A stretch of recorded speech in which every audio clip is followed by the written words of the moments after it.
Okay, since we're learning about science this week and we're doing science experiments using our scientific method, we're not going to do any kind of movement with Peach. She's going to help us do our experiments this week.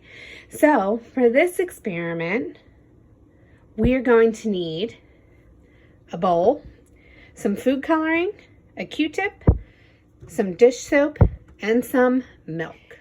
If you're using your packet to do this experiment with us, you're going to want to go to the colored milk section.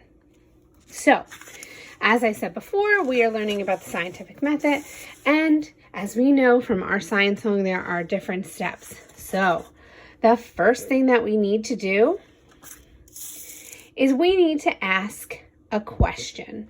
So, for our experiment today, the question that we want to know is, if we use milk with a little bit of food coloring and mix in some dish soap, what will happen? That's our question. What do we think will happen? So our first step was to ask the question, and then next we'll make a hypothesis, which means we're going to make a guess as to what we think will happen.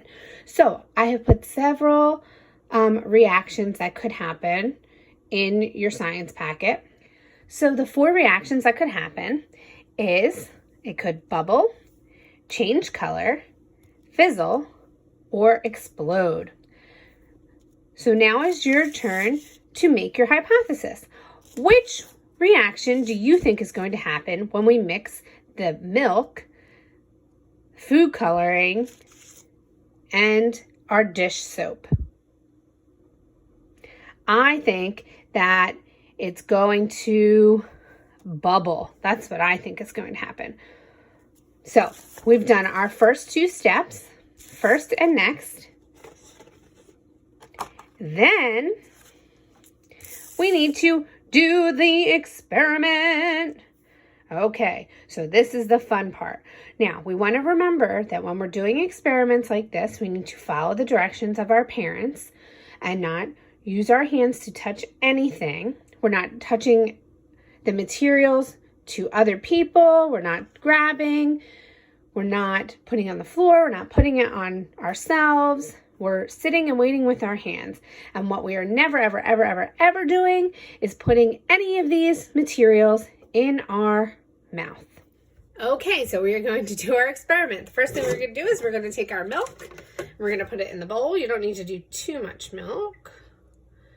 Just enough so that we can see the reaction that happens.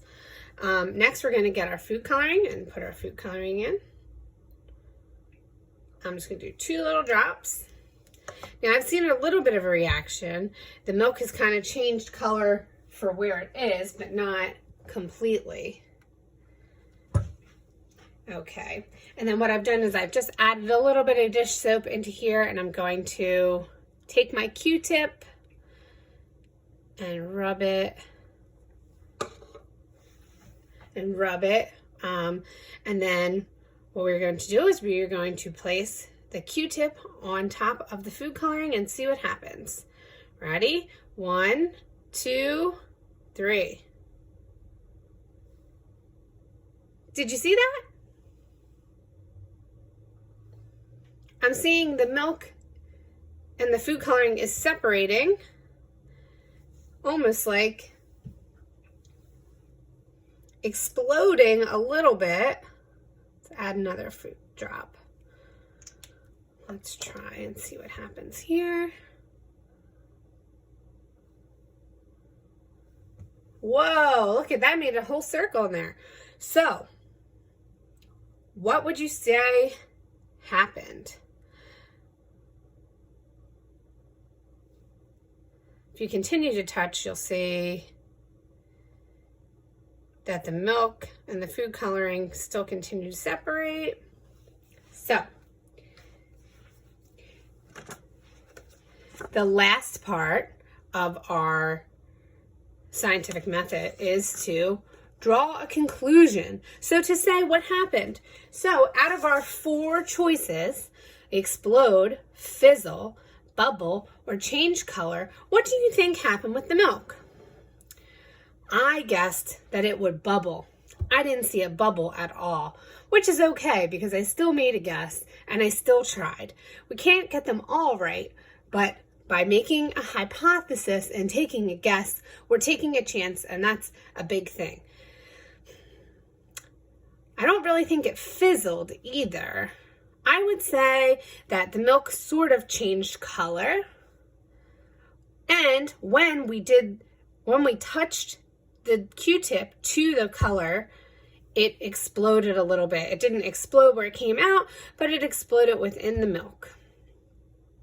So I would say change color and explode are both the answer for this experiment. So if you're working in your packet,